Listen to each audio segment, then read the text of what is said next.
พิธีแห่ใบยั่งยืนรับรองเอาอุทยานแห่งชาติหินน้ำโนเข้าเป็นมรดกโลกทางธรรมชาติในตอนบ่ายวันที่22พฤศจิกายน2025ที่สวนอนุสาวรีย์ประตูทรายนครหลวงเวียงจันทน์ได้มีพิธีแห่ใบยั่งยืนรับรองเอาอุทยานแห่งชาติหินน้ำโนเข้าเป็นมรดกโลกทางธรรมชาติโดยการให้เกียรติเข้าร่วมของท่านวันไซพงษ์สวรรค์เจ้าแขวงขมวนท่านจันทเนศบุรพา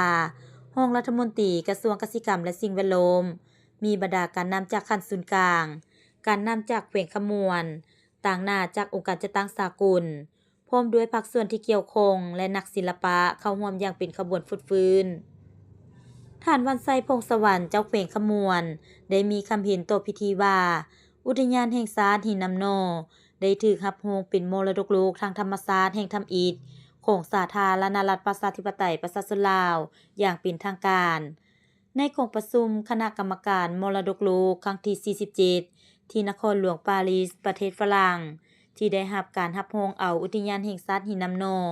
ตั้งอยู่เมืองบุรพาแขวงขมวนของสาธารณรัฐประชาธิปไตยประชาชนลาวเป็นพื้นที่มรดกโลกแบบร่วมชายแดนกับอุทยานแห่งชาติฟองหยาแก่บางมรดกโลกทางธรรมชาติแขวงกวางจีของสาธารณรัฐสังคมนิยมเวียดนามการขึ้นทะเบียนเป็นมรดกโลกในครั้งนี้เกิดจากรับรองคุณค่าที่โดดเด่นระดับจักรวาลของหินน้ำโนซึ่งได้แก่ภูมิสันฐานภูหินปูนที่เก่าแก่และโดดเด่นที่สุดในอาซีตะวันออกเฉียงใต้ถ้ำมหัศจรรย์ถ้ำน้ำร้อนเสบังไฟเป็นแหล่งที่อยู่อาศัยอันสำคัญของสัตว์ที่หายากและในบัญชีใกล้สูญพันธุ์เช่นนกกกคอคำขยุหนูหินและธนีแก้มขาวถิ่นไตสำหรับพิธีแห่ใบยั่งยืนรับรองเอาอุทยานแห่งชาติหินน้ำโนเข้าเป็นมรดกโลกทางธรรมชาติในครั้งนี้แม่นเริ่มจากสนามบินสากลวัดไต่หาสวนอนุสาวรีย์ประตูไซนครหลวงเวียงจันทน์